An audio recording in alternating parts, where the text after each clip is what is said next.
menangis saat adegan Raya di pemakaman. Cuman kayak di bioskop tuh, tahan, jangan nangis, jangan. Halo teman buku semuanya, balik lagi dengan aku Irma. Tapi kali ini aku mau nge-review sebuah film. Jadi review film maksudnya. Review film pertama aku mau nyoba nge-review Ipar Adalah Maut. Kalian pasti tahu lah ya, karena kisah ini memang berdasarkan kisah nyata. Jadi nih, kisah yang ada di film Ipar Adalah Maut ini sempat viral nih, jauh sebelum film ini diproduksi. Kisahnya itu nggak jauh dari perselingkuhan, namun yang bikin orang-orang geram adalah perselingkuhan ini melibatkan adik atau ipar sendiri. Akhirnya nih, setelah 3 minggu film ini tayang, aku menyempatkan diri untuk menonton film ini bersama teman-teman cewek-cewek gitu, yang udah pada berumah tangga semua biar relate gitu. Nah, di sepanjang film ini kami sibuk mengomentari perilaku dari masing-masing karakter yang ada di film ini. Karakter utamanya ya maksudnya ya. Film ini benar-benar bikin emosi kami itu terkuras amat sangat banyak. Pokoknya ribut loh, udah jadi kayak ngegosip di bioskop. Untungnya bioskopnya sepi guys, tenang aja, kita nggak ngeganggu yang lain. Sepi, kita juga bisik-bisik banget gitu. Nah, maka dari itu aku memutuskan untuk ngebuat review atau ulasan dari film Ipar Adalah Maut, karena emosi yang ditimbulkan dari menonton film ini tuh nggak cukup dengan mengobrol dengan teman-teman aku aja. Nah, kalau kalian nonton review ini, filmnya di bioskop pasti udah nggak tayang, karena biasalah, aku tuh kalau bikin review lama gitu, maksudnya tuh lamanya itu lama buat ngumpulin niat bikin skripnya, terus niat nge-tag videonya kayak gitu.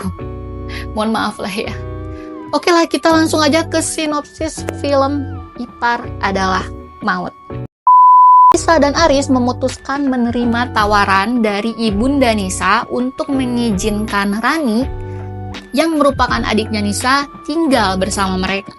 Ibunda tidak tega jika Rani harus tinggal di kos-kosan seorang diri tanpa ada yang mengawasi. Berawal dari ketidaksengajaan Aris melihat Rani mengenakan pakaian minim saat keluar kamar di tengah malam, hingga melihat tubuh Rani yang basah dan hanya dibalut handuk sehabis mandi. Aris merasakan ketegangan yang tidak biasa, begitu juga Rani.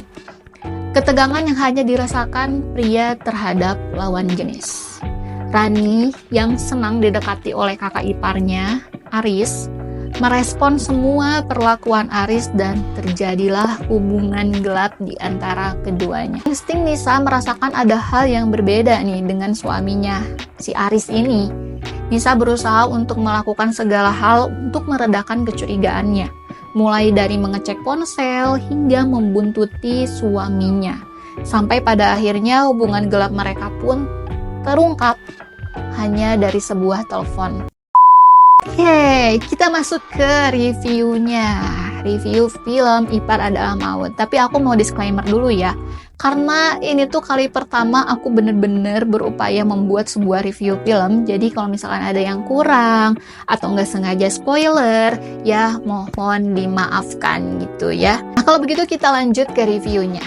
Film ini berhasil bikin emosi aku sebagai penonton naik turun. Terutama di adegan saat Aris dan Rani ketahuan selingkuh.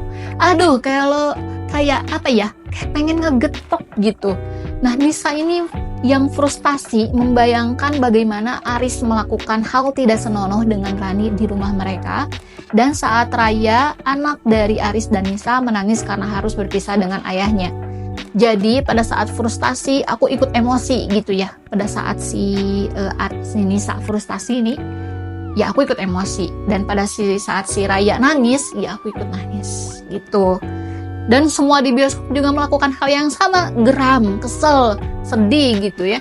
Karena ya Allah, tega banget, ini si Aris tega banget gitu. Aku acungin jempol untuk acting yang dilakukan Deva Mahendra, terus Michelle Judith dan Davina Karamoy yang benar-benar sangat sukses mengacak-ngacak penonton bahkan dari awal film ini dimulai. Sosok Aris yang sempurna, rumah tangga mereka yang harmonis, benar-benar nggak disangka-sangka bahwa pada akhirnya akan melakukan hal yang begitu kejam. Ini kalau kalian tahu ceritanya pasti tahu lah ya, kalau Aris ini dia religius, terus dosen juga, dimana yang memang mereka tuh berpendidikan gitu. Tapi kok bisa gitu ya? Nah, terlebih lagi nih sosok Rani yang dibuat polos, riang, dan penyayang pun tidak disangka nih akan menyakiti hati kakaknya sekejam itu. Gila gak sih kalau aku udah gak mau nganggep Rani adik lagi.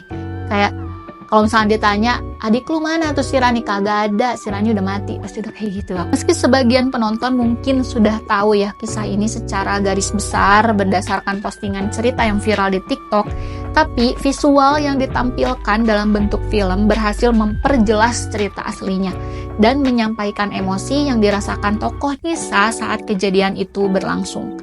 Buat kamu nih yang penasaran bagaimana visual dari cerita nyata viral perselingkuhan para ipar ini, film ini sangat layak untuk ditonton. Ya mungkin walaupun sekarang udah nggak ada di bioskop, tinggal tunggu tayang aja nih di Netflix atau di Prime. Di mana? Aku juga nggak tahu, belum tahu. Nah selanjutnya nih, pesan moral dari film ini. Sejujurnya aku tuh nggak biasa sih untuk menyimpulkan pesan moral dari sebuah film maupun buku. Tapi untuk review film kali ini aku akan coba nyimpulin ya. Maksud dari ipar adalah maut berdasarkan sabda Rasulullah Shallallahu Alaihi Wasallam yang diriwayatkan dalam hadis adalah bahwasannya kakak atau adik ipar pasangan bukanlah mahram.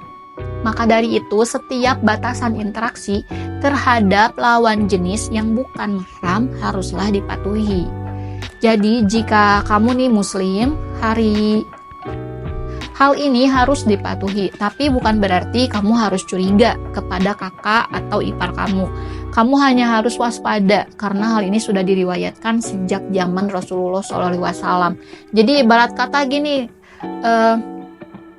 udah tahu nih bakalan hujan, tapi nekat nggak bawa payung, kayak gitu. Karena ya udahlah paling hujannya kecil. Kayak gitulah kurang lebih lah ya kalau diibaratkan gitu. Nah terakhir nih, penilaian dan kesimpulan. Secara keseluruhan, mulai dari alur cerita, akting para tokoh, dan akhir cerita sudah sangat memuaskan meski terdapat perbedaan nih dengan kisah aslinya. Ya karena aku pernah nonton podcast dari Denny Sumargo bersama, siapa ya namanya ya, lupa pokoknya, yang menuturkan cerita ini, tapi bukan dari pemilik cerita langsung gitu ya.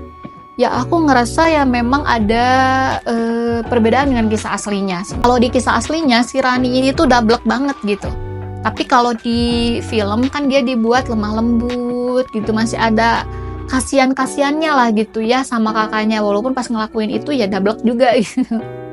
Tapi kalau di aslinya katanya itu nggak ada kasihan sama sekali. Bahkan pada saat ibunya meninggal pun kayak cuek aja gitu, cuek, dan masih tetap menghubungi Aris dan melakukan hal yang gak senonoh, kayak gitulah.